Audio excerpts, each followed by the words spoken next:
భూ యజమానుల హక్కులను కాపాడడం కోసమే భూభారతి చట్టం తెస్తున్నామన్నారు ముఖ్యమంత్రి రేవంత్ రెడ్డి. 2014లో కాగ్ తప్పుపట్టిన ధరణిని ప్రజలపై ఎందుకు రుద్దారో కేసీఆర్ చెప్పాలని నిలదీశారు. అనుభవం లేని ఐఎన్ఎల్ఎఫ్ఎస్ సంస్థకు ధరణి టెండర్లు ఎందుకు కట్టబెట్టారని ప్రశ్నించారు.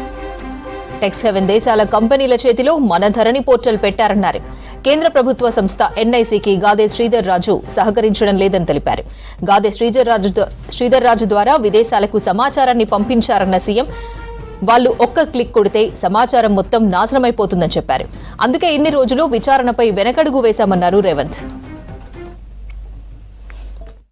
ఇక్కడ తమరి ద్వారా నేను తెలంగాణ ప్రజలకు నేనేం చెప్పదలుచుకున్నా అంటే, చంద్రశేఖరరావు గారు 2018, 2019 ఆ తర్వాత వివిధ సందర్భాలలో మాట్లాడిన మాటలు వారి మెదడునంత రంగరించి ఒక అద్భుతాన్ని, ఒక అమృతాన్ని తీసి అమృతంలో నుంచి సృష్టించిన ధరణి వారి యొక్క ఆలోచన అనేది అయితే చెప్పిండో అది శుద్ధ తప్పు.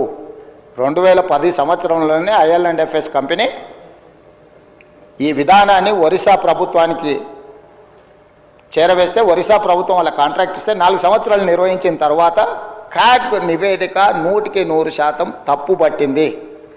ఈ లోపభూయిష్టమైన ఏమాత్రం ప్రజలకు ఉపయోగపడని ఈ సాంకేతిక నైపుణ్యాన్ని ఎందుకు తెలంగాణ రాష్ట్ర ప్రజల నెత్తి మీద చంద్రశేఖరరావు గారు రుద్దిండ్రో ఇప్పుడు మనం ఆలోచన చేయాలి.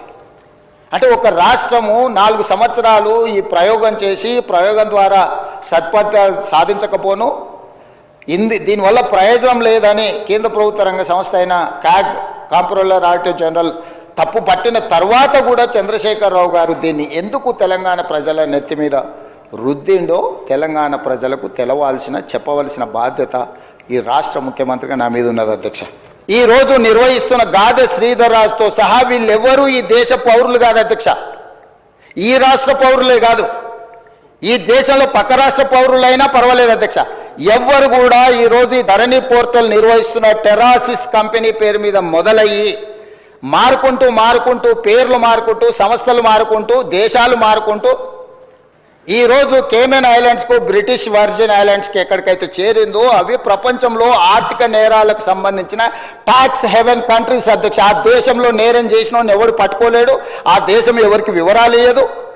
ఈరోజు మన ధరణి పోర్టల్ అనేది ఆ దేశానికి ఆర్థిక నేరాలకు పాల్పడే దేశంలో ఉన్న సంస్థ చేతిలోకి మన తెలంగాణ రాష్ట్ర రైతాంగం యొక్క సంపూర్ణమైన వివరాలు ఈరోజు అక్కడికి వెళ్ళిపోయినాయి అధ్యక్ష. ఇది ఘనత వహించిన 80,000 పుస్తకాలు చదివిన తన మెదడంతా రంగరించి తయారు చేసిన అమెరికాకి వెళ్ళి ఐటీలో లక్షల కోట్ల రూపాయలు సంపాదించే ఉద్యోగాన్ని వదులుకొని తెలంగాణను ఉద్ధరిద్దామని వచ్చేసిన the great IT and industries minister mister Kalvakuntla Taraka Ramarao గారి నేతృత్వంలో పిలిచిన ఈ టెండర్ ఏ సంస్థ పిలిచింది అధ్యక్ష? టీఎస్టీఎస్. ఈ ధరణికి సంబంధించిన వివరాలను, ధరణి పోర్టల్ నిర్వహణ, మన భూములు, మన లావాదేవీలు, మన భూములకు సంబంధించిన సంపూర్ణ సమాచారము ఈరోజు ట్యాక్స్ హెవెన్ కంట్రీస్లో ఉన్న వ్యక్తులు, ఈ దేశ పౌరులుగాని వాళ్ళ చేతిలో, గాదే శ్రీధర్ రాజు చేతిలో, రాహుల్ గోస్వామి చేతిలో, ఆనంద్ కుమార్ చేతిలో, లకితా దేవమ్మ చేతిలోకి వెళ్ళిపోయింది అధ్యక్ష.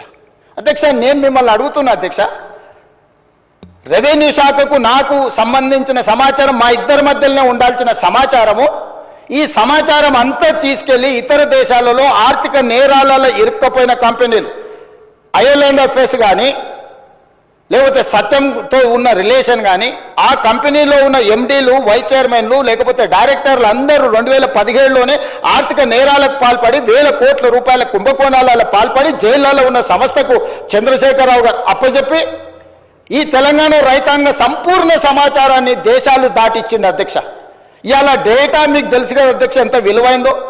ఒక రిజిస్ట్రేషన్ చేయాలంటే అధ్యక్ష నా ఆధార్ కార్డ్ నెంబర్ ఇవ్వాలి, నా బ్యాంకు ఖాతా ఇవ్వాలి, నా టెలిఫోన్ నెంబర్ ఇవ్వాలి.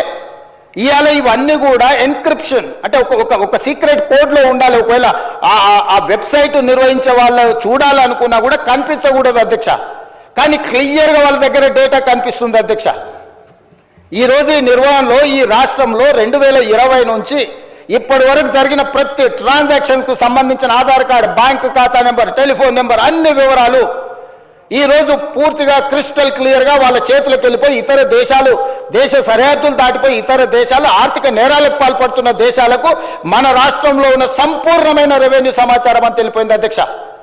ఇది ఎంత తీవ్రమైన నేరం అంటే ఈ నేరానికి శిక్ష అనేది ఏ స్థాయిలో విధించాలనో చట్టాలన్నిటిని కూడా చదవాల్సిన పరిస్థితి ఈరోజు ఈ రాష్ట్రంలో చంద్రశేఖరరావు గారు కల్పించారు అధ్యక్ష.